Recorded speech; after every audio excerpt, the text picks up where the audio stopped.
কিন্তু এই একটা সময়ে তৃণমূল কংগ্রেসের প্রতীকে জিতে যখন কালীঘাট শিবির ছেড়ে বিধানসভা শিবিরের দিকে পা বাড়ালো বহু মানুষ, সেই সময় দাঁড়িয়ে যে উনি মমতা বন্দ্যোপাধ্যায়ের সঙ্গে দাঁড়িয়ে একা লড়ে যাচ্ছেন, এইটা নিয়ে কিন্তু খুব অনেকে প্রশংসা করছেন সমাজ মাধ্যমে। আমি একটা কথা বলি, আপনি তো সেই প্রশংসাটাও পেতে পারেন। না না, আমায় বলতে দিন। আপনি মমতা বন্দ্যোপাধ্যায়ের পাশে দাঁড়ালেন, মানুষ যদি প্রশংসা করে, তাহলে বাংলার মুখ্যমন্ত্রী তো শুভেন্দু অধিকারী হতেন না।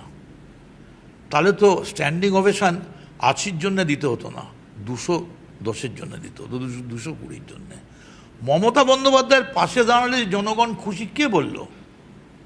তাহলে শুভেন্দু অধিকারী মুখ্যমন্ত্রী হয়ে গেলেন কি করে? উত্তরটা তো আপনাকে গণতন্ত্রের অঙ্কের ভাষায় দিতে হবে। আর উনি একা লড়ে যাচ্ছেন কারণ পাশে কেউ নেই, পাশে শুধু পাসপোর্ট আর ভিসার ফাইল পড়ে আছে, আর সেবাশ্রয়ের অ্যান্টি চেম্বার।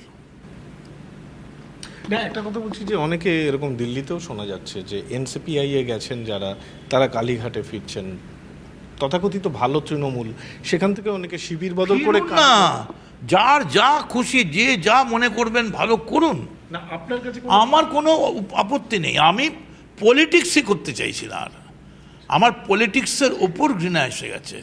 কারণ আগে জানতাম যে জিতা ওই সিকান্দার, কিন্তু আমি 14টা সিটে যেতে এটা বুঝলাম যে হারা ওই সিকান্দার। হেরে গেলে কিন্তু দায়িত্ব থাকে না, জিতলে বড্ড দায়িত্ব এসে পড়ে। হ্যাঁ, কারণ কামারহাটির একটা দায়িত্ব তো আপনারা অবশ্যই। সেখানে আমি তো সেই মতো পালন করতে পারছি না, নানা রকম চক্রান্ত চলছে, বোর্ড ভেঙে গেল। এলাকায় কি যেতে পারছেন? চেষ্টা করছি, অসুবিধা হচ্ছে, নানা রকম অসুবিধা হচ্ছে। তাহলে ভালো তৃণমূল হয়ে কি বলো? আমি তো ভালো তৃণমূল মানে আপনার সঙ্গে এই কথা এক নয় যে ভালো তৃণমূল মানে আমার সঙ্গে সেটিং। আপনি যেটা বলতে চাইছেন আমি বুঝতে পেরেছি, যে ভালো তৃণমূল হলেই বিজেপির সঙ্গে সেটিং হয়ে যাবে, পুলিশের সঙ্গে সেটিং হয়ে যাবে। আমার বিজেপির সঙ্গে সেটিং করার ব্যাপার নেই, কারণ আমি বিজেপিকে হারিয়ে জিতেছি। আর পুলিশের সঙ্গে আমার সেটিং করার দরকার নেই, কারণ আমি ইডিতে 8 ঘন্টা কালকেই কাটিয়ে এসেছি। কিন্তু মোদ্দা কথাটা হচ্ছে বিধায়করা তাদের এলাকায় যেতে পারছেন না, এটা তো একটা মারাত্মক ব্যাপার। আমার ক্ষেত্রে তা নয়। আপনি যদি খবর নেন, এক্ষুনি যদি কোনো মানুষ চান আমার সঙ্গে যোগাযোগ করে, এক্ষুনি পারবেন। আমি কালকেও 5খানা হাসপাতালে ভর্তি করেছি, 5টা পেশেন্ট। এবং আমি যদি সত্যিই বলেন সেটিং বেটিং লেটিং কালো সাদা, তাহলে আমি বাংলার মুখ্যমন্ত্রীর কাছে অনুরোধ করব, আমার কামারহাটি সাগর দত্তে কার্ডিওলজি ডিপার্টমেন্ট, বার্নস, সেগুলো ইমিডিয়েটলি করে দিন, ক্যান্সারের ডিপার্টমেন্টটা বেটার করে দিন, আরও ছেলে চাকরি দিন, এবং আমার ওখানে আরেকটা হসপিটাল করে দিন, আমার ডেভেলপমেন্ট করতে দিন, কাজ করার।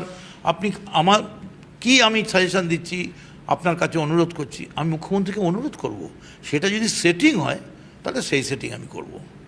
কামারহাটির ডেভেলপমেন্টের জন্যে, কামারহাটিতে আবার ডিগ্রি কলেজ খোলার জন্যে, কামারহাটিতে লেখাপড়ার মূল্যবোধ শিক্ষা প্রত্যেকটা স্কুলে স্পোকেন ইংলিশ মিডিয়াম করে দেওয়ার জন্যে, যদি এই মুখ্যমন্ত্রীর কাছে মাথা নিচু করে গিয়ে আমায় বলতে হয় আমার এলাকার জন্য ভিক্ষাপাত্র নিয়ে এসেছি, সেই ভিক্ষাপাত্র নিয়ে মুখ্যমন্ত্রীর কাছে যেতে আমি রাজি আছি। কারণ ওতে যে ভিক্ষেটা পড়বে, ওটা ওই টুলুর 150 কোটির বিয়েতে যাবে না, ওটা মানুষের কল্যাণে যাবে। বুদ্ধং শরণং গচ্ছামি, সংঘং শরণং গচ্ছামি। এটা আমার শেষ প্রশ্ন। এই যে যারা শিবির বদল করে মমতা বন্দ্যোপাধ্যায়ের হাত ছেড়ে জোড়াফুল তৃণমূল করছেন, নতুন তৃণমূল, ভালো তৃণমূল, আসল তৃণমূল, মদন মিত্র, আপনি বুকে হাত দিয়ে বলুন এর রাজনৈতিক ভবিষ্যৎ কি? না না, আপনি তো একদম গোটা প্রশ্নটাই তো ভুল আপনার। আজ হিসাব মিলাতে গিয়ে দেখি ভুল, সবই ভুল। এ খেলা শুধুই ফাঁকি।